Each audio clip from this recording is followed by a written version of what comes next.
Good morning, good afternoon, or good evening, wherever you're joining us from around the world. Welcome to Web3 Warriors, episode 36, featuring Neeraj Kashyap, CEO of Moonstream.to. Welcome, Neeraj. How are you doing today? Thanks for having me on, David. I'm doing well. How are you? Very good, very good. Thanks for joining us today. I'm excited to talk Web3 gaming with you. But yes, welcome everybody to Web3 Warriors. I am David Krome. I go by Krome in the metaverse. I'm your host. And as we do on Web3 Warriors, we're here to talk about the creator economy and what's being built on the blockchain. And specifically, a favorite topic of ours at Web3 Warriors is gaming and what's really possible in the metaverse, in the digital sphere, and really just the potential for video games to actually become much more lucrative and value to be spread among the developers that create the game, but also the gamers who enjoy the game and make the game come to life, really, through community, through taking part in all the fun stuff that happens in video games. I've often talked about the fact that my background in gaming really pulled me into the digital space. I was always thinking about the metaverse before I even thought about it in those terms as an escape, and as video games offer a creative, healthy kind of escape for people, and mostly creative people, but also just people who want to entertain themselves and have fun. And especially if you're in a scenario maybe where life is difficult or you just, not everything's perfect. I think video games often offer that kind of safe, almost like a mental health kind of time away from any difficulties you face in real life. That's just been my view of video games. Maybe it's a bit of a romanticized view. But with that in mind, when I found out about the fact that basically NFTs and blockchain are adding this whole new layer of value potentially to video games, and whether it's the assets in the games, the clothes you're wearing, the items that you have, the car, weapons, whatever the case might be, each one of those can be a digital asset that you actually own in your own sovereign wallet, right? And beyond that, the actual space that you're running around in, the land that you have in a metaverse, you could actually own the land itself and then build whatever you want on that and own it in your own sovereign wallet. So that was like mind blown to me as a gamer, and that's really what pulled me in to the crypto space and the NFT space initially. I often say it's the gaming that pulled me in, but it's the culture that's kept me in, and really seeing the impact that this creator economy has had for all of the people that are really taking advantage of it. It's really inspiring. So before I get to Neeraj and really get some more expert insight on the topic of Web3 gaming, I thought I'd share a little bit of my kind of perspective of it right now. I still, as coming from kind of the background of gaming, look to, maybe some of the higher end games and, Grand Theft Auto, for example, or Fortnite, Call of Duty. And we don't really have that kind of fidelity in the Web3 gaming space yet, I don't think. And so we'll talk to Neeraj about that. But when I look at Web3 games right now, I basically see it as like 3, maybe 4 categories, right? So on one hand, you kind of have the Axie Infinity and maybe CryptoKitties type of vibe, where it's almost like kind of an economy of scale, essentially, where you're buying and trading these digital assets. Once you purchase one asset, you can get access to the game, and then within the game, maybe you're breeding or maybe you're farming, but you're kind of just doing micro kind of work, you could say, to try to build up more digital in-game assets that you can then sell. Or in the case of CryptoKitties, I believe you're like breeding, you're making more kitties, and there's some other kind of small games within the game that you can play and kind of accrue their in-game currency and then sell that. So my criticism of these kind of games is that they're just not that fun to me personally. They're kind of more of like almost just like a trading card game, more so than an actual video game per se, like a digital trading card almost. So that's one angle, right? And then on the other side, there's also some of these NFT games that I've seen where you can purchase your NFT and it kind of allows you access to a more basic, maybe 2D game. A lot of them tend to be built off of kind of classics that we know. So one example that comes to mind for me is the Nifty League. The Nifty League Degens. They've created a really cool game that you need to own one of their Degen tokens in order to access it. But once you do, you can go and play their game. It's called Nifty Smashers. And it's basically like Smash Brothers, anybody who's familiar with that game, on the blockchain, where you get to play as the NFT that you've purchased, right? So the NFT grants you access to the game. Then you can play as your NFT, which is pretty cool. It's a relatively basic game, but it's still pretty fun, you know, side-scrolling 2D smasher. But then within the game, you're also you're getting their own token. So they have a governance token, the NFTL token, for example. So this is another kind of common use case. And I actually think it's a little bit more fun, definitely, when compared to like Axie Infinity. I think that the utility is obvious, right? So you buy the piece and now you can play the game with a big community. Like in this case, there's 10,000 of these items. So it's limited to 10,000 people playing this game. But within that, there's a whole ecosystem that builds itself up, right? And most importantly, the game itself is actually really fun. Another really cool one that I've ran into recently was called Mafagafo, and they are out of Brazil actually. And what they've done is they've done a similar thing to Nifty League, where you buy their little bird NFT, and once you own one, you can get access to the game. And the game is basically Fall Guys, if you're familiar with Fall Guys. And essentially it's kind of a rip of Fall Guys, but it's fun because everyone knows the game Fall Guys, right? So once you have access, same thing, you go in and you can play and you can earn currencies that you can actually then sell and trade. And so that's a kind of cool use case that I've seen, where basically you own that first NFT and you get access to a game that's genuinely fun, and that only the community of NFT owners can get access to that game. So that's another pretty cool use case that I've been seeing. And a third one that I think is the most interesting, but also furthest away from being live, is like really ambitious NFT ecosystem games, right? So one is the Star Atlas, for example, which is going to be built on the Solana blockchain. And again, it's very high fidelity. I believe they're building this one on Unreal with Unreal Engine. So really high quality kind of assets. And you're essentially going to be like a spacefaring civilization, right? So not only do you buy the initial avatar and maybe even your spaceship as your NFTs to kind of get access to the game, but then once you're in the game, you can mine, you can go travel the galaxies and, build up your kind of store of digital assets that you can then turn around and sell, or they'll have different in-game utility. So this is a really cool avenue where basically I think of it as like a Mass Effect kind of game, where you're really traveling to different solar systems and doing all the cool fun stuff that already exists in some video games, but actually being able to have all of the assets that you're accruing in your own sovereign wallet that you can then trade with others within the ecosystem, and the value just kind of builds on itself. And the people who put in the time to really go around and search and find the cool resources without paying for it can turn around and sell it to the people who maybe don't have the time to go search the galaxies and find those resources, so they'll pay someone for it. So this is kind of the potential for gaming ecosystems, the financial ecosystems that can live within Web3 games that we are not seeing yet, but we see the kind of seeds of it, right? And so whether it's Star Atlas, another one is Sidus Heroes, which again, still very far from kind of being fully alive and working, but a very ambitious and cool game, again, traveling the galaxy, finding resources, all that fun stuff. So those are kind of the three main things, that I've seen. One is kind of farming, really economic, not really the most fun games. Two, really cool kind of 2D side-scrolling basic games that you get access to with the NFT. And three, kind of long-term, big galaxy metaverse build-out concepts that you can buy into now, but likely won't be able to actually experience and have fun in for maybe another 2 years or so, depending on what their roadmap is, right? And then the fourth one I just want to mention that we always mention on this show is the metaverse, which of course is a massive expansion of digital space, whether it's the sandbox, whether Somnium space, voxels is one that we often jump into and look at a lot in this space.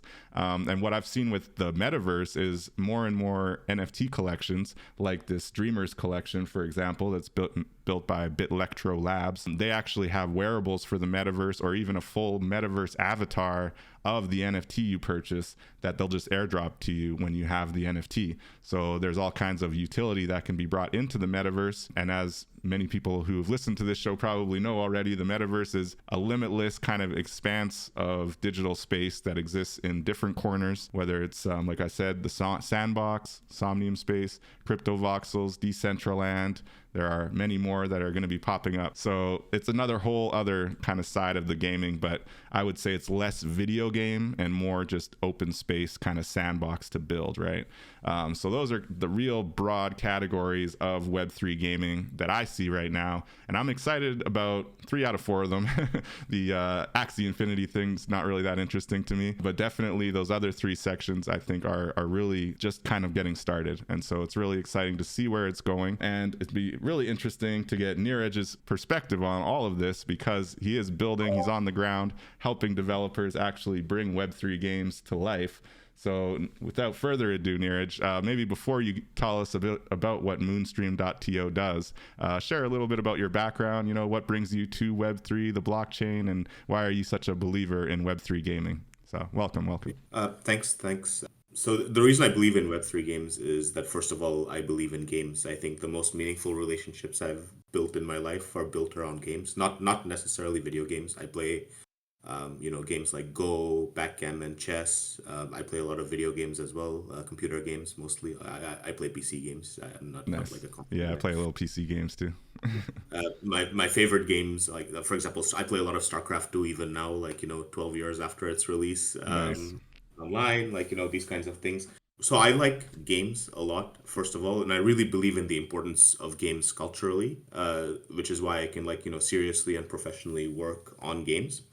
My background is that I started my life as a mathematician, and I sort of got involved into tech through an interest in healthcare. I was building algorithms that would that help diagnose Parkinson's disease and dementias and other disorders of that nature. And that got me into technology to get started with. I was more interested in building things that people would interact with. When you're doing academic mathematics, I was doing mathematical research. There's maybe like 5 to 10 other people in the world max that care about what you're doing, and the work that you're doing generally has very little relevance to anyone around you like in the real world. At some point I just got really sick of that, for personal reasons. My grandmother was very ill, and I realized like I'd rather be building things that help people like her than to be doing this very like Yeah, academic you want to be academic. more rewarding, right? Yeah, and it has been a lot more rewarding, but that's what got me into tech in the first place. And I came in because I was designing those algorithms more in like uh, doing like data science and artificial intelligence related work. And I'd always been sort of interested in crypto because, when you're in mathematical circles, like, you're at least familiar with like the mathematical concepts behind, Bitcoin and stuff like that. The Bitcoin white paper made its rounds in Right. the math community, like, when it was released. So I'd always been interested sort of as a purchaser, and, I wasn't trading. I just hold, right? Like since very early. And, but I really Ethereum excited me. I sort of became exposed to Ethereum in 2015, like 2015, early 2016, and at that time Ethereum was being sort of billed as the world computer, right? And that really excited me, and that's what got me building in the space. I started out, on infrastructure, like running nodes and stuff like that, Wow. and then gradually sort of moved my way up the stack. At the time, I worked at Google, and I realized that I didn't want to waste my life working at Google, and I'd much rather, like, where I would never have a chance to, like, meaningfully contribute to this movement that I really believe in towards decentralization and technology. And so I left that job. I worked for a while at a startup where I was running the blockchain team at a company called Doc AI, and then the 2018 crash happened, and they sort of moved away from crypto, and I just left to start my own company, and that's Moonstream. That's what Wow. you mentioned sovereignty a lot in the intro, and that's something that like I very very strongly believe in self sovereignty. At Moonstream, we run like all of our own infrastructure for all of the blockchains we support. We run our own nodes on those blockchains that we collect data from. And basically, what we're doing is we build an economic infrastructure for Web3 games because you mentioned 4 categories of games. I have a fifth category of game that I think is quite important. But for Yeah. any category of games that operate on the blockchain, um, it's the hardest, the most difficult thing for them to like really understand, and the most important thing for them to really understand is that all of a sudden now, once their game becomes a blockchain game, their game economy is no longer just a game economy. Their game economy is a real economy, and everything that they do ultimately connects down to their game economy. And this is something that like the successful blockchain games sort of very quickly understand very well, and they need tools to manage that economy. And Moonstream basically provides them tools to Wow, manage. that's such an important point, right? So the in-game economy once on the blockchain is not just an in-game economy. It then becomes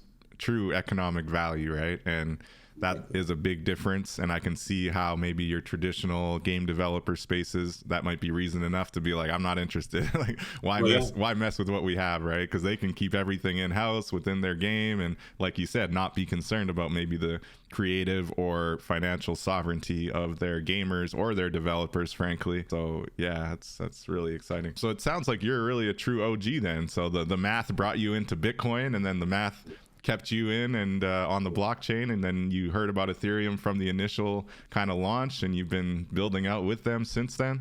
And even in 2018, when the crash happened, you weren't one of those who ran away. You kept heads down and kept building, eh? yeah, That's yeah. amazing.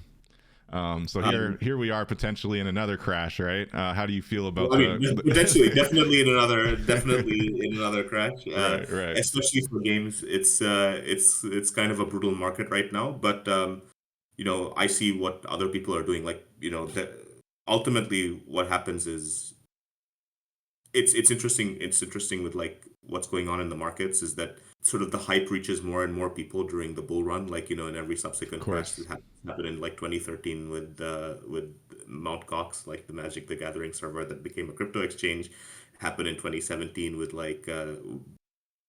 with tokens, with the RC20 tokens. It right, happened in the previous bull run that was like mostly powered by DeFi. The hype reaches more and more people, and you get these sort of bubble dynamics. But with every wave of people that are entering the blockchain, okay, there's going to be like some very very large percentage of them that are just like in it for the money. But it's also bringing more builders on and more like really novel ideas and deep ideas.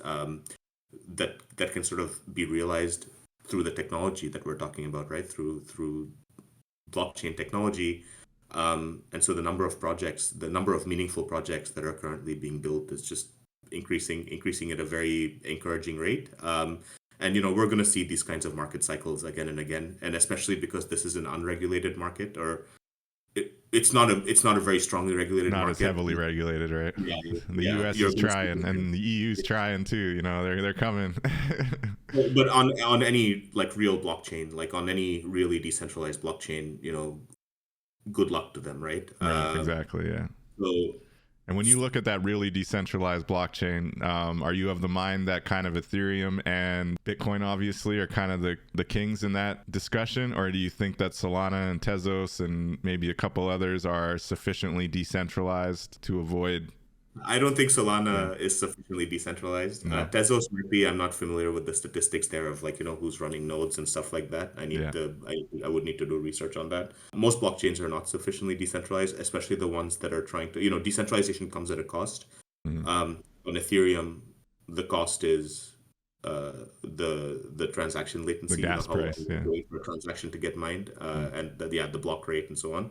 So um, usually you can tell the more decentralized blockchains are harder to use. Basically, Yeah, unfortunately, that's the state of the technology right exactly.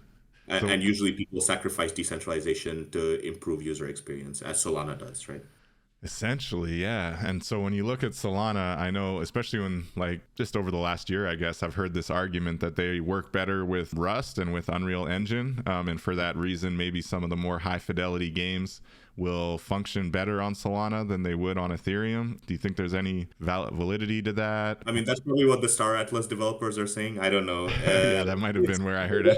yeah, that's probably like the I don't know. They're building a lot in that ecosystem. I think they're building a lot of like deep technology in that ecosystem, and they're making that investment, right? I mean, I have nothing bad to say about the Star Atlas team because they're putting their money where their mouth is, and they're actually like building in that space. But I'll tell you. So let's actually get into what you said at the beginning, right? With the Mhm. four categories of games. Right. For me, the most interesting thing about blockchain games actually is about putting agency back in the hands of the player community. So I just wanted like, have you ever played World of Warcraft, David? Yeah, I'm familiar. Okay, so, I played a so little World bit. of yeah, so let's just do a thought experiment with World of Warcraft. So World of Warcraft is a game. It's run by Blizzard. Blizzard creates the content for that game. Blizzard maintains the servers for that game. Blizzard makes it possible for people to play that game, and they get quite a bit of credit for doing so, and they make quite a bit of money for doing so. I think they're in like tens of millions of monthly active users. Like, a lot of people play WoW. Blizzard has sort of profited wildly off of building a very good and very successful. I personally don't like World of Warcraft, but like I know it's an addictive game for a lot of people, right? So and it's a fun game for. I'm sorry, I shouldn't. It's also a fun game for a lot That's of people. most People who important, have right? built Exactly. very meaningful, social communities through World of Warcraft, like guilds in World of Warcraft, like. Those are communities that exist like even independently of Blizzard, right? Yep. Those are the kinds of communities that, for example, made Discord successful, and like those communities have an existence of their own independently of the game, but they wouldn't have existed without the game World of Warcraft. So, For so sure. that's a very important thing. Now, in games like World of Warcraft, let's say that you're a player in World of Warcraft, you are bringing value to the rest of the community just by playing the game, just by participating in the game. You are actually bringing value to the rest of the but you're not treated that way. And you don't have agency in that sense, right? Like Blizzard, it would be completely up to them to listen to what suggestions players had for like features that they should add in the game or quests that they should add in the game or the lore of the game universe or anything like that. That's completely at the mercy of Blizzard. As a player, you don't really have much agency to define what happens in the world around you in World of Warcraft. And you definitely don't see any monetary reward or you don't have any monetary upside for the value that you bring to the game. If you had like a World of Warcraft server that only had like, let's say 50 people on it or 100 people on it that were like, consistently playing on it, it probably wouldn't be a very entertaining server. Right. And most people would prefer to play on a server that had like, tens of thousands or hundreds of thousands of players, right? But each of the players that are on the populated server, they don't really see any benefit of like bringing that value to the server itself and to the game itself. If this is like the cold start problem for like most massively multiplayer games, how do they actually solve this cold start problem? In Web3, I think the philosophy needs to be very different. And the successful Web3 games, I agree with you. There are very few Web3 games that are actually fun to play right now. I think we've only ever had fun playing one Web3 game as a team so far. Oh wow. And You probably shouldn't admit that on recording. Oh no. I think it's perfectly fine because everybody who's building Web3 games actually understands this, and everybody who's building Web3 games is like really quite focused on actually bringing the fun to players. Like this is not something that people don't understand, and it's a problem that people are very actively trying to solve, especially now that we're in a bear market where just irrational optimism about like tokens isn't going to Right. keep a game running, I think now basically, right? So you're up against the opposite problem of irrational pessimism. yes, exactly. Yeah. So player communities are at the heart of Web3, of Web3 gaming especially, and figuring out how to build games in a way that's directed by the player communities, that's the most important thing. And all of the games that you mentioned, David, do not attempt to do that. All of the games that you mentioned, they have one developer, like one company that's building the game, and then they have a community of players that's supposed to consume the game. Okay, that's sort of like the way that wave of games works on Web3. I think personally that if these games could be quite successful, by the way. I'm not saying that they will not be successful, but in order to unleash the potential, like really realize the potential of building a game on Web3, I think the architecture will be very different. It won't be like one company that's building a game for a community of players to consume. I think it'll be a community of players that sort of gather around an idea and that fund and that drive. The players themselves will be building it, they'll be funding it, they'll be doing whatever. They'll sort of like drive the creation of a game experience that they want to participate in. We're sort of seeing hints of this already with a few projects. So the projects that like I sort of keep in mind for this kind of behavior and just upfront, I don't own tokens in any of these projects, so I can like All right. speak in an unbiased way about these things. They're like darkforest.eth is one of them. Forgotten Runes Wizards Cult is a very prominent project which actually has the potential to become like a very successful Web3 gaming community.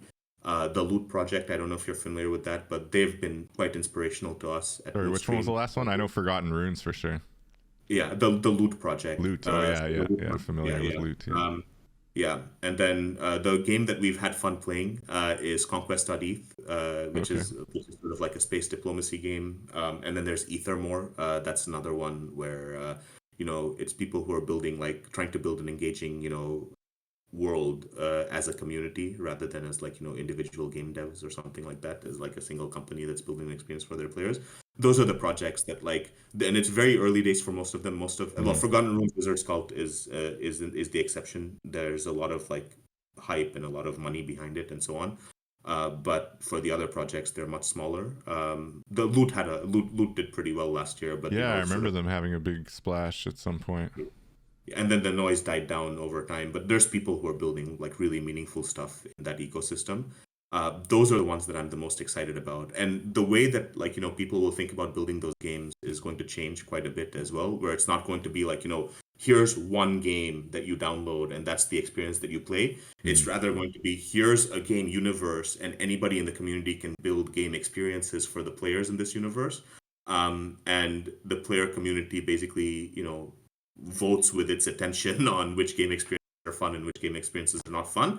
And the people who are building those experiences are rewarded proportionately to the value that they bring to the community. And then you're going to see something where like what is the annual revenue of something like World of Warcraft or League of Legends? It's measured if at the outset, like at the maximum, probably the billions of dollars annually.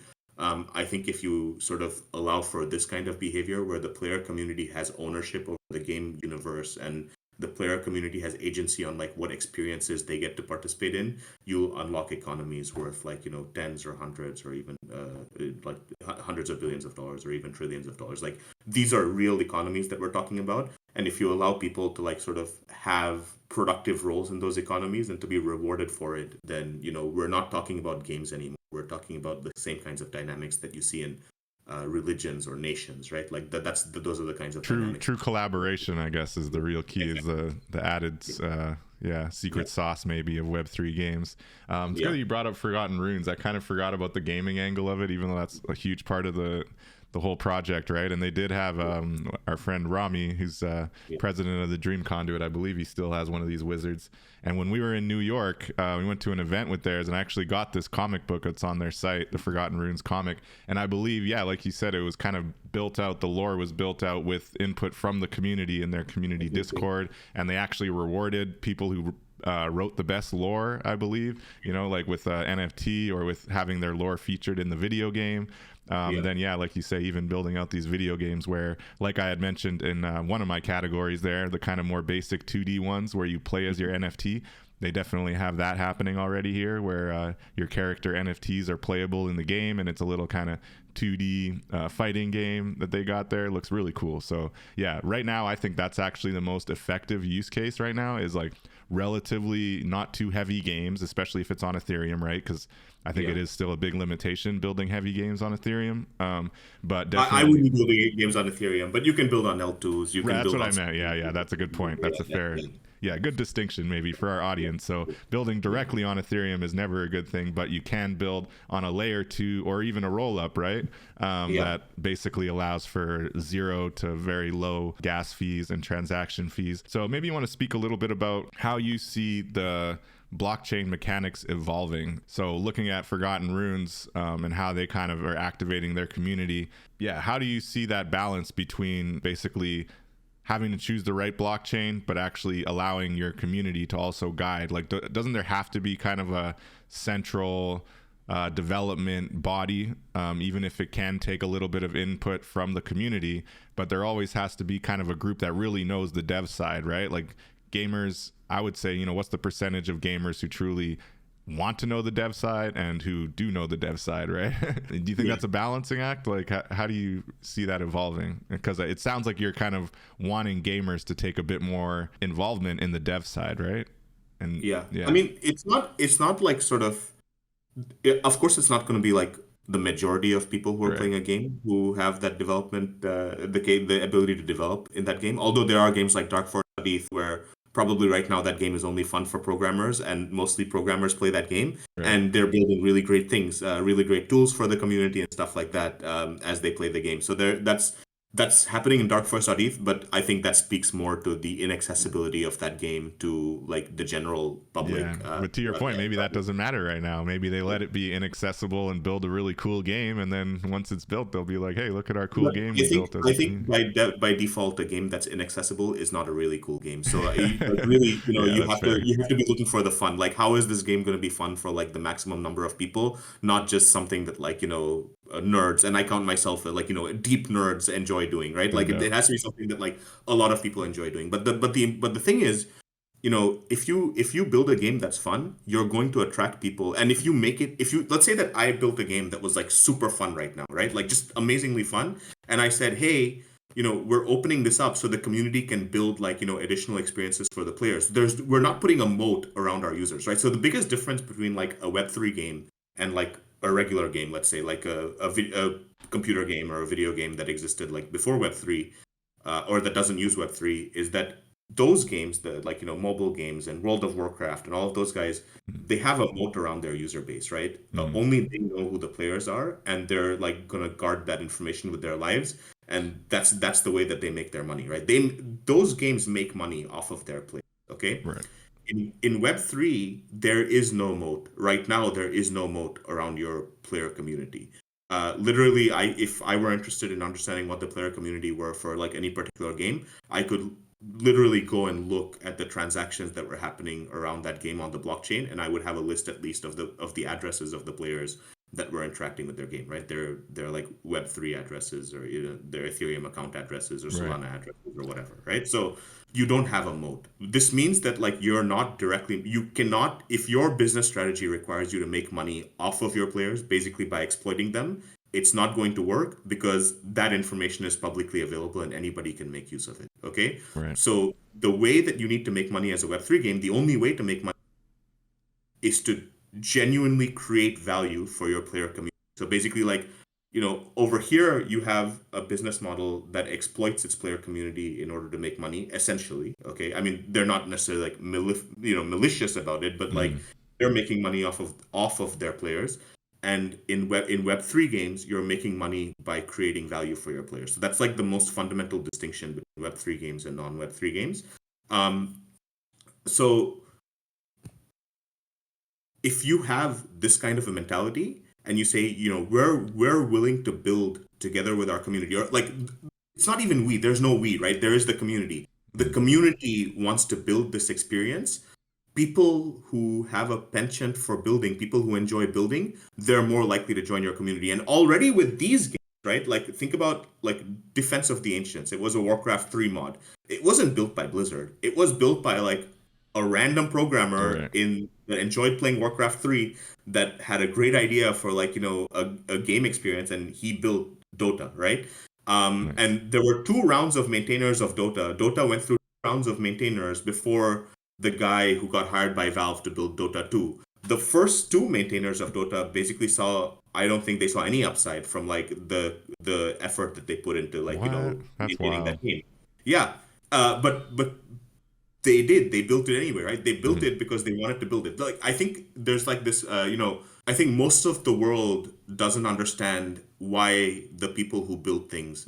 Why do builders build things? mm, It's just um, and that's okay. But the point is like if your community just says we're open to like allowing people to build for us in this very transparent way, you will get more people who are willing to like build more things and more interesting things than we've seen in gaming before. And we've already seen a lot of great things in gaming before that were built like sort of completely independently like of any studio or any developer or any publisher, that turned into phenomenons like Dota, like MOBA games, right? MOBA games yeah. all came out of Dota, and that was just built by like some guy that was really passionate about like making that game experience a reality. Yeah. um and there was a very vibrant mod community for Warcraft 3, and there's a very vibrant mod community for StarCraft 2, and for a lot of games, right? Like I'm not worried about like the access to people who are building things. And when I say building things, it doesn't just have to be like programming. You need people who are like going to be creating lore collectively. So like writers, you need people who are artists, right? Who are like going to be sort of visualizing the world. You need musicians. You need people who are like going to create the sounds of the.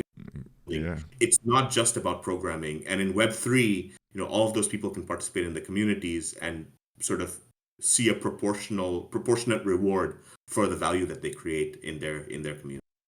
Exactly, no doubt. And it's about creating value with your community and that you happen to benefit from, right? And then the abundance kind of spreads around a little bit more, right? You got a little bit more avenues for value from the gamers themselves to be able to take part and enjoy.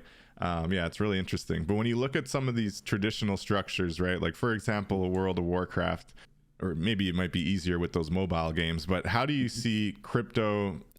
Do you think that it's a scenario where you could add a crypto component or a Web3 component to an already existing game and still bring in that kind of community value? Or is it a scenario where you kind of do have to build it for that reason, like kind of from the ground up? Like, for example, if World of Warcraft, their like in-game currency, all of a sudden, they were able to integrate like a certain token for very special purchases that you can then off-ramp, and actually have it in your, Ethereum wallet or whatever the crypto wallet might be. Do you see a future where that's actually possible? Like where games that maybe already exist realize the value in creating this kind of value for their community and they add like a Web3 crypto component to an already existing game? I definitely see the possibility of that, but let me tell you why it's difficult. Okay, it's because let's take World of Warcraft as the example. Okay, it's been running for what, like, over 17 years now, right? Maybe close to 20 years now, right? World of Warcraft has been running for like close to 20 years at this point. Um, they like the game designers for World of Warcraft, like balance is an important thing, right? Like the first thing that you care about as a game designer is that the experience should be fun, and then the second thing that you care about is that the experience should be balanced. And especially in a multiplayer game, balance is how you sort of guarantee fun across the entire player base, right? Like it needs to be well balanced. That makes sense.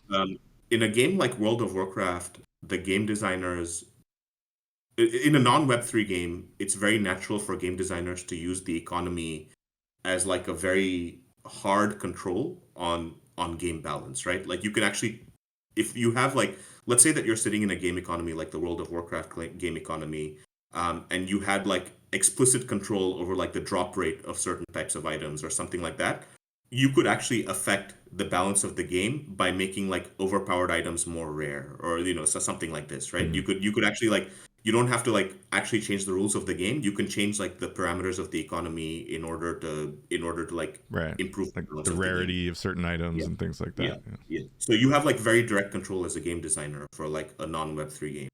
If you're running a Web3 game, now all of a sudden your game economy, right? So like that was our first axiom, right? Your game economy is a real Economy, that means that you can no longer, like as a single game designer, right, at Blizzard or Activision or Microsoft, whatever company owns that game now, right? You can't go in anymore and just say, hey, I'm gonna like just change this rarity because I want to improve the game balance. Because when you do that, that's actually gonna have very real financial implications for like a large number of people in your player base. Right. And let's say that you ruin, like, let's say you financially ruin even like 0.1% of your player base. That's not a good look for your economy. That could have like, side effects, that could have like, downstream effects that could just wreck your entire economy. You don't want something like that to happen, right? You don't want to have that kind of very explicit control. That's why Moonstream exists, right? We build the tools that allow you to sort of softly control your economy, then do these kinds of hard controls where I'm just gonna like, drop the rarity and stuff like that. Okay. Right. So for a game like World of Warcraft, where they have almost 2 decades operating in a certain way, like with the game economy, it's going to be really hard to integrate with Web3, because almost certainly like the Web3 way of operating an economy is going to like conflict with their way of operating. Clash with it, yeah.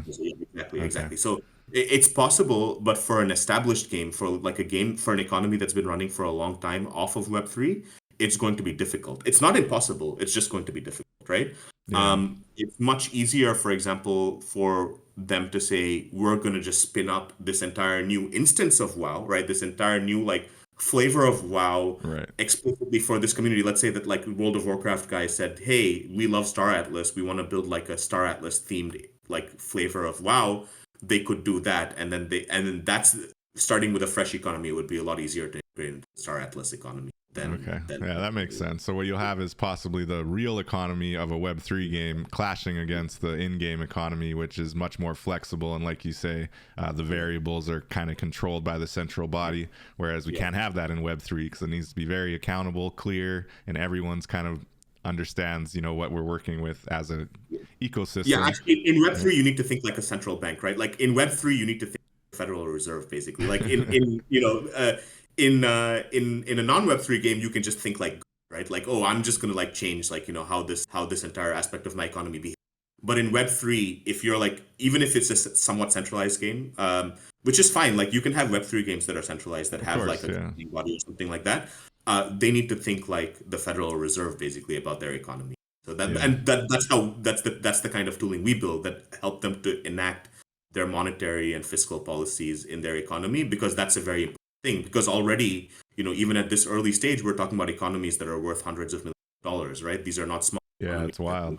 Yeah. And so looking at some of your options on your site here at Moonstream, like, I can see how just being able to kind of simplify those on-chain mechanics, the on-chain data, the analytics that allow you to say, this is your game economy, but it has real world economy or economic implications, right? So looking at these, you talk about loot boxes, creating crafting recipes, deploying mini games, managing the airdrops. Those all sound like pretty important elements. When you look at something like deploying mini games, for example, is this a scenario where you could potentially have like a metaverse space and then you just want to activate like this one little corner where you ask your community to come play this game, and maybe when you play the game you get like whatever our community token is, or you could probably make it even Ethereum, right, to make it maybe a little bit more valuable. Yeah, that's exactly right. Actually, we ran an event like that. One of the games that we participate in is called Crypto Unicorns. It's on the Polygon blockchain. And earlier this year, so from the end of January to the end of March, we actually ran a minigame event in Crypto Unicorns. That was the first minigame. The first two minigame mechanics that we built were actually run over there. It was huge. The game development team for Crypto Unicorns, they actually used that as a way to like distribute their utility tokens. So the first distribution of their utility token to their player community was done through our minigame. Before our minigame launched, this token didn't have any value. It didn't exist even, right? There were exactly zero tokens, zero like of those tokens in circulation before our minigame existed. And after our minigame launched, on launch, this is not something that we can fully claim credit for because it also tied into their game, and their game designers thought a lot about how it affected the economies. But on launch, like the supply of their utility token inside our minigame was instantly worth $40 million, right? And the value kept on increasing, like, over the period that we were running the game. Wow. And, we thought this would be a mini game where like maybe like 5%, maximum 10% of their players like were participating. But at the peak, I mean, basically over 92% of all of their NFTs went through our mini game during the 2 months that we ran it, which was like beyond our wildest expectations. And it was scary too, because the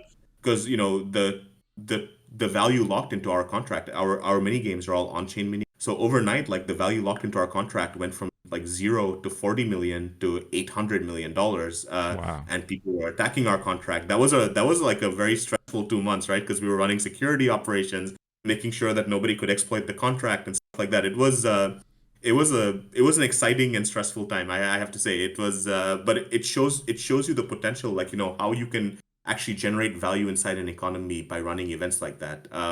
Everything becomes economic when you're talking about Web3 games. Everything sort of relates to your game economy, and you have to be really creative about how you bring value into mini games. Are one way of doing that.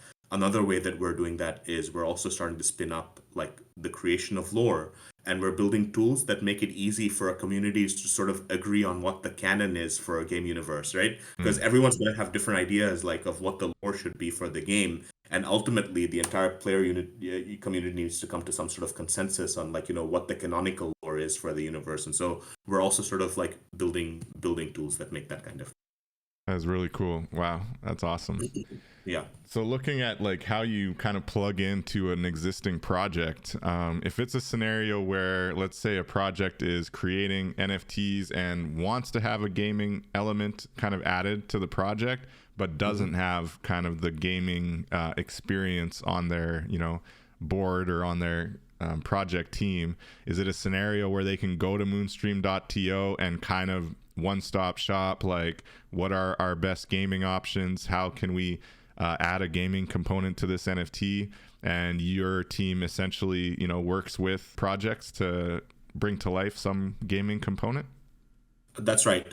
Usually the project participation is very important there because they understand their player community and their universe the best. Of course. But yeah, anybody can deploy our contracts. So we build completely in the open. All the software that we write is completely open source. They can deploy it themselves, or they can talk to us if they want to, it's usually pretty hard for people to do this stuff on Web3. Right. So the natural starting point for them is they just reach out to me over Discord or something like that, and then we sort of help them out. But yeah, they can deploy their own games. As I said, we're building the economic infrastructure. So like on our side, it's mostly like smart contracts and like the backends that sort of make it easy to run the games. And then the games themselves usually build the front ends, the like experience for their player community that's like the most immediate to their player community. That's like mindful of the aesthetics of the game and stuff like, and the Right. sort of lore of the game universe and stuff like that to present to them. Cool. Yeah, no, because like I'm, in contact. Obviously, I run this show, and I'm, are working with a couple different DAOs. One of them is the Storytime DAO that's just kind of starting out, and it's kind of exciting what we're trying to build. Just putting stories on the blockchain and really creating different projects around, literature essentially. But we do want to have a gaming element as well, and we already have like a lot in crypto voxels, right? So I'm like imagining a scenario where, let's say there's a little arcade machine right in the corner of our lot in crypto voxels, and our community knows what we're about. We have these different stories and that, and maybe that arcade is a really simple mini game that actually uses elements from the community, whether it's names, characters, but it's a game that maybe already exists. It doesn't have to be, remaking the wheel or anything. So we could come to you and kind of just say, hey, this is the community we're working with. This is the space we have in voxels. How do you think we should build a mini game for our community? And we could just have that conversation, go from there. Yeah, that's exactly how it works. And yeah, I would be happy to talk. Right, I cool. think you're in our Discord, so yeah, just send me a message. No doubt. We're having this conversation on Discord right now. yeah, exactly. For sure.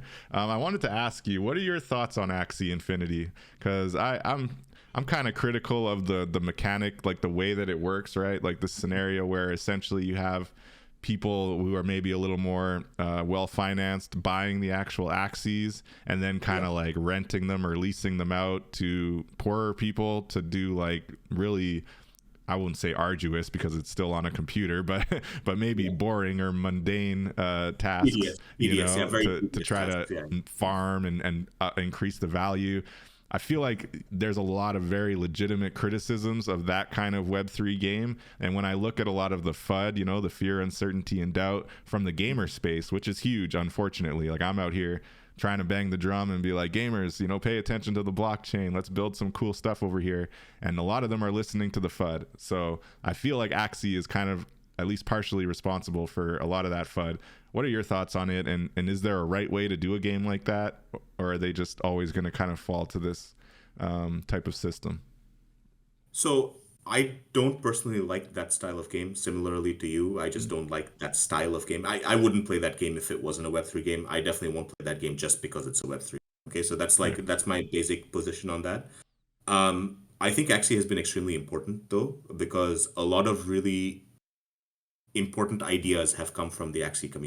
For example, the notion of guilds, love them or hate them, guilds, the way that they exist in Web3 came out of the Axie community. Okay, and that so historically, Axie has been extremely important, and I don't think they're going to go anywhere anytime soon. They're just too well capitalized, and I think they've sort of pivoted to focus on the fun.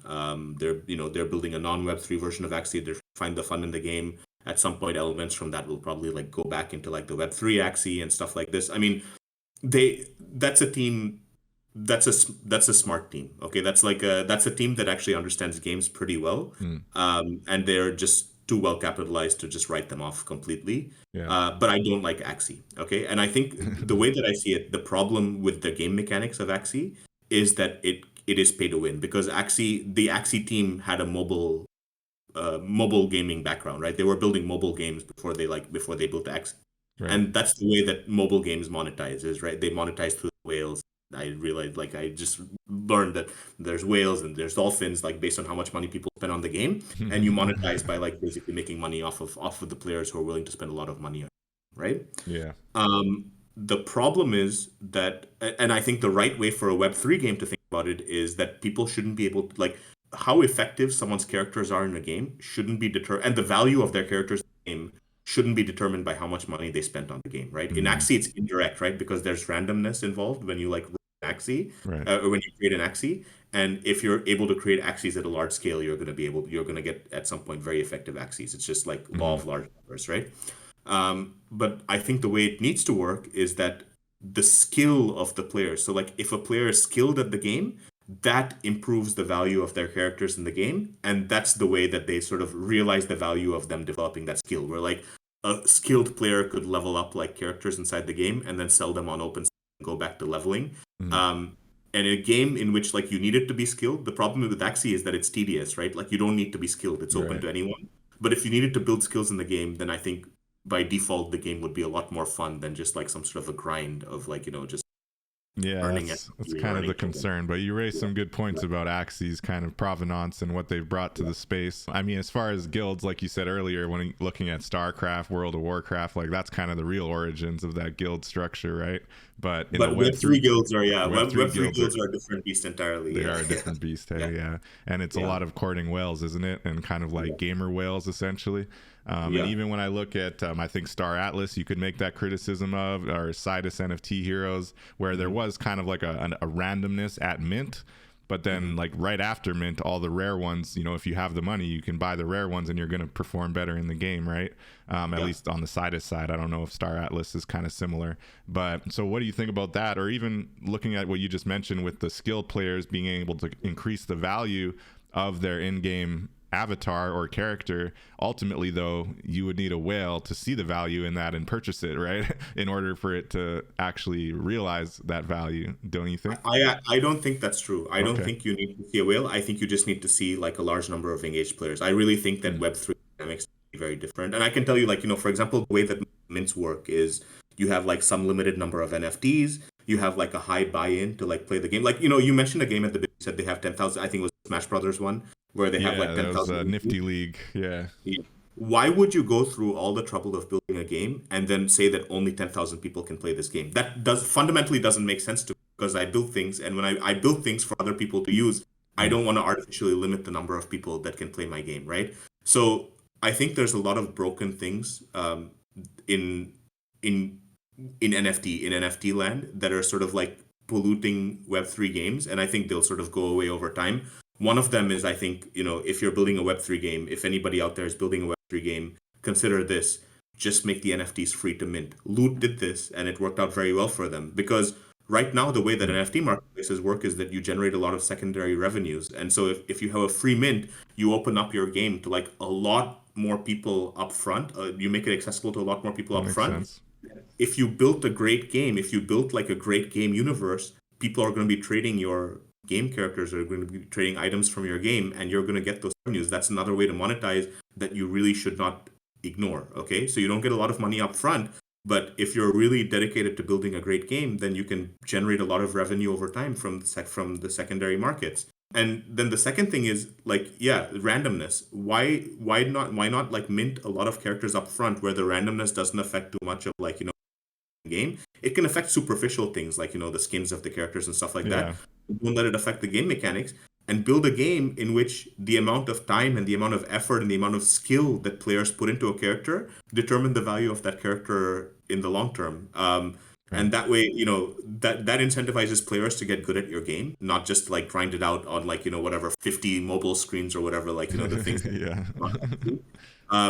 like, it actually incentivizes them to get good at the game, and the more time that they spend in an actively thinking about your game, the more they're going to be engaged in your lore, in the game universe, the more connections they're going to form in the player community, where they exchange tips on how to get good at the game.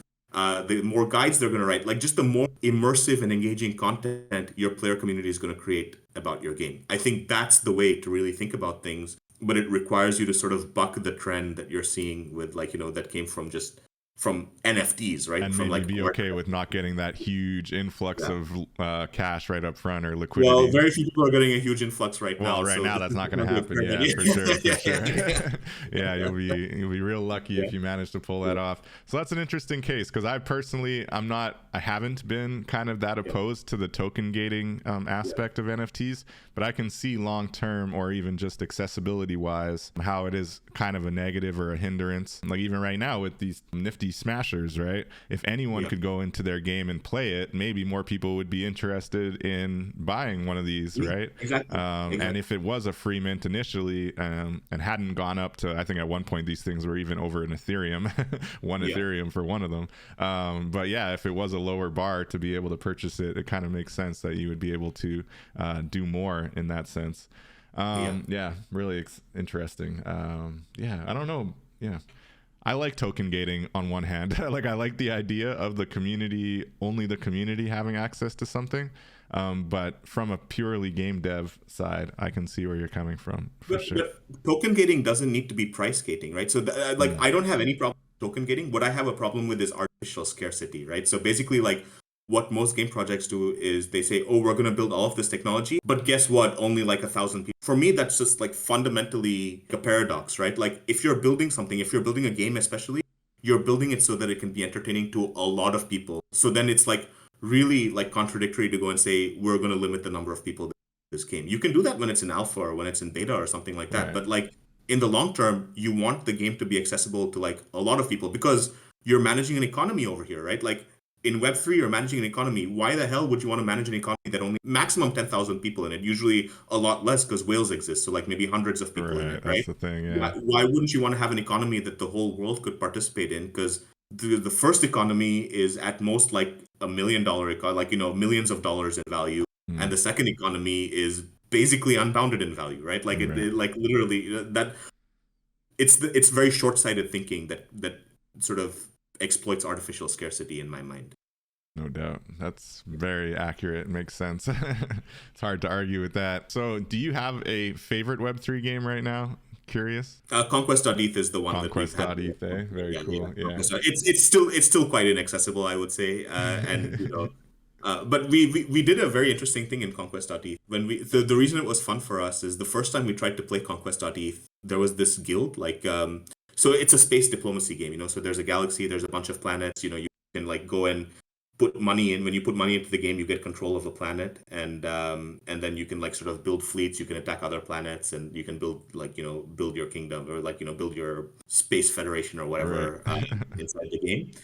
The first time we tried to play the game, we got a planet, and there was this like huge guild that controlled most of the galaxy. And as soon as we entered the game, they attacked us and they took our planet, right? They griefed us basically, right? Right. So that wasn't fun, and we were like, all right, what are we gonna do about this? Like, are we just gonna sit back and take this, or are we gonna do something?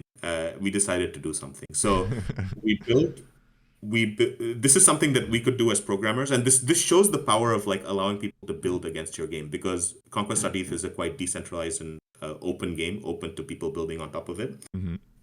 We wrote bots basically that went into the game and built like one of the largest fleets that game universe has ever seen, and we used that fleet. This happened over a period of like weeks, right? Maybe over a month.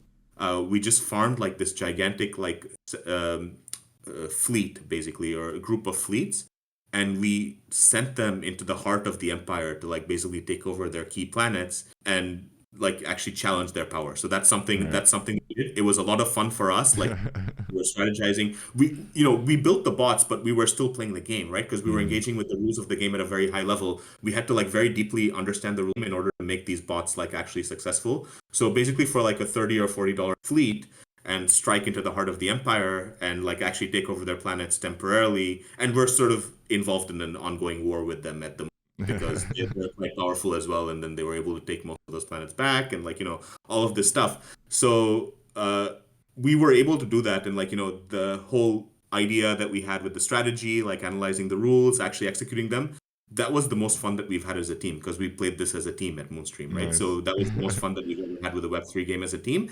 And this was only possible because the game developer, it's a single guy. Actually, I think Ronan was involved. The guy who developed Conquest.eth was like involved in the very early development of Sandbox. So I think he was Oh like wow. quite instrumental in how the Sandbox played out. But anyway, um, it was fun because he's built a game that's open to players doing these kinds of things. Very few games are actually open to players doing these kinds of things. But yeah, that's the most fun that we've had Very Web3 gaming. cool. You're able to put your dev and We wrote about it. Yeah, we wrote a story about it. So that your bot if you go building to the skills to Moonstream work. Twitter, yeah, yeah.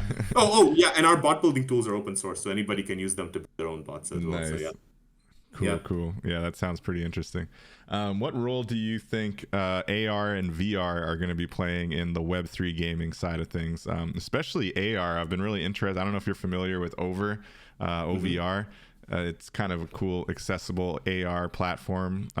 But yeah, I think the gamification of just locations and kind of Pokemon Go style, right? Yeah. Being able to actually go to certain places that are geotagged and find an NFT. I find it really cool. I've done a little bit of they do play to earn on Over, where you can just walk around and go find little tokens around wherever you are. What do you think about AR? We'll start with AR and then I'll get into VR. But yeah, augmented reality. What do you think? Is Web3 going to have some good I believe in the opportunities? potential of AR. Again, I think, for Web3, the way that I tend to think of it is in terms of the game communities and game universes. But I definitely see a role for AR experiences that are part of a game experience. I don't think the full game experience needs to be AR, and I don't think it ever will be. But I Right. think like I can see like AR games, like for example, Pokemon Go style. But then you need to have like a deeper economy and deeper game mechanics that Right. support the stuff that you're doing with your Pokemons in the Pokemon Go sort of AR Web3 version, right? Yeah. The Step N has been very successful in this way as well, and I think that's a project. The interesting thing about AR projects is that they have data outside of Web3, right? Like if you're incentivized to go places, things, they have a lot of very valuable location data, and I'm really curious to see like a Web3 game, Web3 AR game, which monetizes that data and then shares the revenues with the player community. Where like if you go to an interesting place, if you go to like location, because you can sell that data. For example, these people who are building like delivery robots or people who are building self-driving cars, there's a lot Mm. of people who buy that kind of location data from you, especially if there's like pictures taken and stuff like that. I would be interested to see like a Web3 version of that, which actually shares the value that it gets from selling the data with its player community. I would love to see the adoption of that. Yeah, I think Over is kind of doing that from what I gather. Having you kind of walk around, scan the areas, and they do like scan to earn, where Mhm. I guess you're helping them build their data, right? Their Yeah. actual AR and actual real world IRL data on the ground. But then you do get a share of revenue after in their OVR tokens. Because you're picking up tokens, right? Because you're Yeah, picking up you're tokens. That's picking up actually pretty OVR cool. tokens. I'm going to look into Over. I had not heard about it, but I'll definitely look into it. Cool. Yeah, But I no, I'll see share a a lot link of with you. value in AR. They're really Yeah. cool, and what I like about them, because another one that's out there is Super World. You might have heard of. They're kind of similar to Super World, except their pricing is far more accessible, and I actually think their functionality has a lot more kind of fun stuff, like I was just talking about with play to earn and different Yeah. gamification opportunities. But most importantly, obviously, once you own a land, like a little hex that they call them, you can put up any NFT, any AR, like in the AR filter world, on that geolocation. So anybody who goes there can just open up the AR app and actually see everything that you've placed on that one square or hex in the real world. So yeah, I'm excited with AR. What about VR, virtual reality? Is there anything you've seen kind of really interesting out of the Web3 space? When I look at No, VR, it's I'm a mostly, lot more excited about AR than VR, by the way. you're more So excited yeah, by yeah, AR? yeah, yeah. I think so. I'm more excited about AR than VR. I think the VR experiences, I don't think I've ever, I get motion sick when I play VR games. It's really hard Yeah, for me to that's play fair. games in general. But I haven't seen a VR game that I would be, really excited to play yet. Um, yeah. Yeah, the one I'm looking at is not a game; it's the metaverse, Omnium Space. I Mhm. think that they're doing the best as far as really trying to go for that kind of Ready Player One, like full Mhm. immersion in the Mhm. metaverse, but still have that full blockchain Web3 component of the metaverse, where you really Yeah. can own and build any digital asset and trade all the assets within the world, like something like Sandbox or Decentraland. You Right. have a little bit less kind of control over your assets. And I would say that the quality of the assets are not as high as well. Whereas Somnium Space, I believe they allow Unreal, or it might be Unity, but it's definitely high fidelity. But yeah, definitely the motion sickness is a real problem for some people. Yeah. And Yeah. I too have, Also, yeah. I think the technology just needs to get better before. It'll take a while for that to Yeah, get those to a place where goggles, like they it need to could be be more ready for everyone. accessible. Like, And I'm not a yeah, big fan of yeah, Oculus or Meta yeah. myself either, so I'm not rushing to buy one of those. Also, the user experience around movement needs better, right? Like, Yeah. there's a lot of stuff that just needs to get better about VR technology. I mean, Meta is investing a lot in this, right? Like, Facebook is just put everything behind this, so Apparently, maybe yeah. they'll be able to make a dent. But all of their stuff is proprietary, and I don't know how Super open it'll be. proprietary, the opposite of Web3, and I don't think they're Yeah, interested. There exactly. was that one brief moment where they were flirting with creating a cryptocurrency and they got shut down. But I don't Well, think I it. don't think I don't know if they learned anything from Libra. I mean, I like that. I live in the Bay Area, and like they were very actively pushing the Libra blockchain. And then they changed the name of it at a point. Mm, Like very actively pushing it, like trying to get developers to build on it and stuff like that. right, And then ultimately, like, if you made that decision, then you ended up in deep shit basically because right. they decided to stop supporting it. And now I think those guys have gone and they're building some other like VC funded blockchain, like Aptos, I think is came out of that team It's wild how basically. much VCs will sink their money into all these random coins. Hey, it's Well, crazy. it's an interesting thing. I think the VCs are basically taking a very large and very intelligent bet in that, like, if you look at how Solana works, there's a lot of mafia dynamics around, like, building in Solana and, like, the funding is available too and stuff like that. It's like a close circle of people who are sort of all in bed together that are like trying to will that ecosystem into existence, and it might still work, right? Like it's just not an ecosystem that's very decentralized in terms of, like, who's pulling the strings and And how stuff does like that that. differ from the early days of Ethereum? I know I've heard some critics say that, Ethereum, when it just started out by the Ethereum Foundation, it was fairly centralized as well, right? Like Yeah, you kind of it was. have to It's start why the somewhere. DAO fork could happen. It's why the DAO fork could happen, right? That sort of Mm. like turned me off of it a while as well. But now that's not the case. So that's what I'm saying. Like, Solana ultimately be successful, and the bet could pay off for, like, like Sam Bankman-Fried and A16Z and all of these guys. Like, the bet could really pay off. Like, they're putting the hard work in right now, and they're Mm. trying to, like, sort of will that entire ecosystem into existence. Yeah. And it's still an open question whether it will become huge or whether it'll just sort of like stagnate. That's still a completely open question right now. Cool. But how do we start talking about this? Just talking about the decentralization of the blockchains and Well, the yeah. yeah. So, and they could follow the same sort of path as Ethereum, right? Like, if it does become big, then the blockchain would become more decentralized in the long term. But these people who, like, put that effort and put up that initial, like, really insane amounts of capital required Yeah, to spin seriously. it up, they would be rewarded for it, like, quite substantially, right? Yeah. So that's the bet that they're taking, and it'll be interesting to see how it pans Yeah, out. I'm kind of standing back and giving them a little bit of credit. I have a few Yeah. Solana NFTs more so on the art side because Yeah. formfunction.xyz is a really cool one-of-one art NFT site that's come up over the last, I don't know, year, not even a year maybe, on Solana, and they have really good art over there, and that's the main thing, just like Tezos too.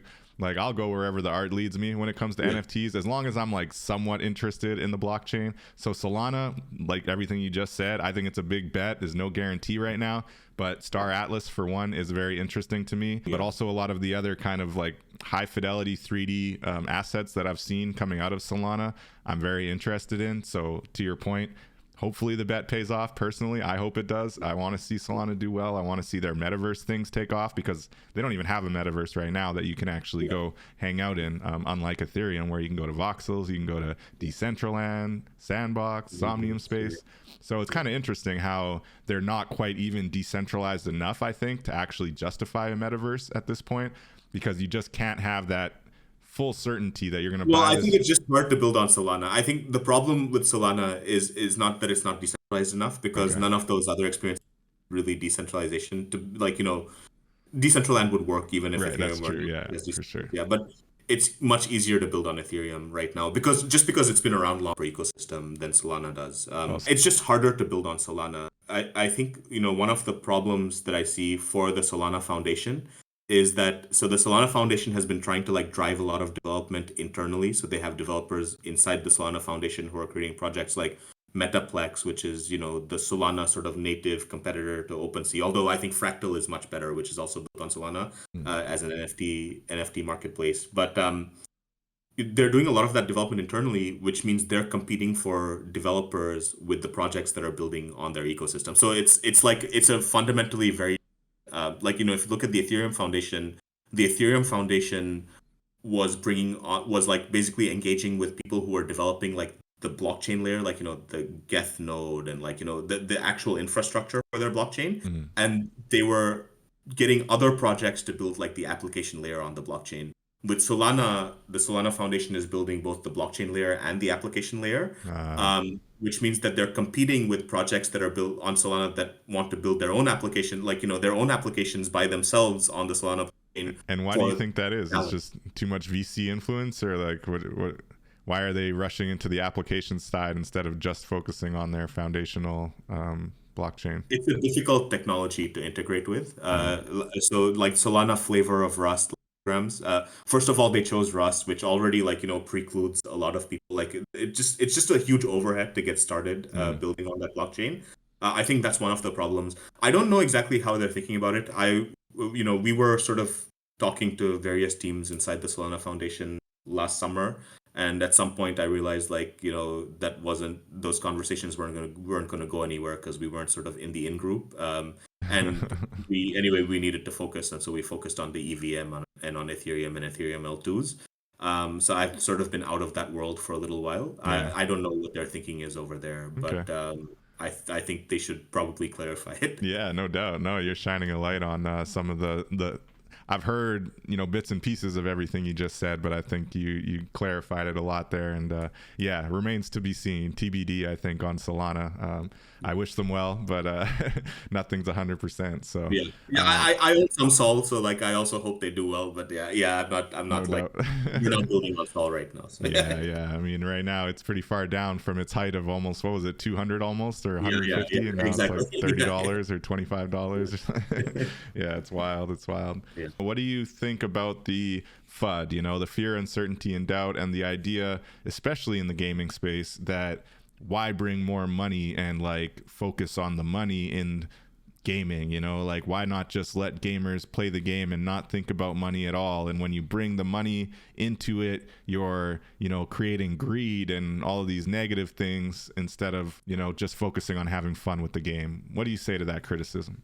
Yeah, I think here I just for anybody who plays games, I think it's important that you realize that the games that you're playing right now are basically exploiting you for value, especially multiplayer games. Okay, if you play a multiplayer game, you're being exploited for the value that you bring into that game. You might be having fun, but it's possible for you to have fun and sort of share in the value that you create for the game. That's really, for me, what the potential of Web3 gaming is. That's the long-term vision that like I and many other people are working to sort of turn into a reality. So, I sort of understand the hostility that a lot of traditional gamers have towards, blockchain gaming and stuff like this. But there are people who are sincerely building in the space, and it would be much easier to build with an engaged community. And that's we could have a future where we actually like sort of stop players being exploited and start sharing value, in game communities, like very openly and very equitably. That's really what I want to happen. So, that doesn't warrant FUD, basically. Yeah, it doesn't have to preclude fun, right? It doesn't have to it's not mutually exclusive, right? Imagine a gaming ecosystem where the original project team is supported and supporting the community and the devs, the gamers, all together creating value for each other, the way Moonstream.to is really kind of creating this place to go to plug in and like say, hey, I want to gamify my project, and if you have devs on your team and all you need is that like last final touch, you'll help with that. But if you don't have the gaming devs on your team, we can reach out to you and see how to build with that. And just thinking back to the people I've spoken to on this show who have talked about wanting that gamified angle, or have even conceptualized, what they're going to do, whether it's a chess game, whether it's, some kind of games that already exist on like mobile apps, but just adding a crypto component. Yeah, I think Moonstream.to is going to be the place I recommend, just because I can tell you're doing it for the right reasons and you're coming from a very genuine kind of real space of, how do we solve these problems? And you're a gamer, most importantly. Yeah, that's right. That's right. It's impossible to do this. Yeah, that's the most important thing, as a true gamer wanting to help gamers and game developers, because much like the record industry, which I've spoken to some experts and people who have had experience in the record industry, and they can't wait for Web3 to disrupt that industry. I and you, obviously, and others see the value in Web3 disrupting the current gaming industry, which we know is very predatory towards a lot of developers, a lot of people working overtime for not enough money, all that kind of crazy stuff that we see in the space, right? And Web3 can be the solution for that. So the hope is that we can resonate with more gamers. It's why we host this show on Twitch as well. And we really want to hear your feedback. Anyone who's listening to this podcast at any time and has any thoughts on it, you can reach out to us at web3warriors@gmail.com, and we'd love to have that conversation. And Neeraj, yeah, I hope we can have you back maybe after you have a few more fun games under your belt that you're working with. And we'd love to continue this conversation, because I think it's just getting started. Who knows where Solana is going to be a year from now? Maybe you'll be like, wow, I'm really surprised, So yeah, it's really awesome, Neeraj. You've got my mind going, and I could probably talk Web3 games for the rest of the afternoon, but I know you have a family you have to get back to.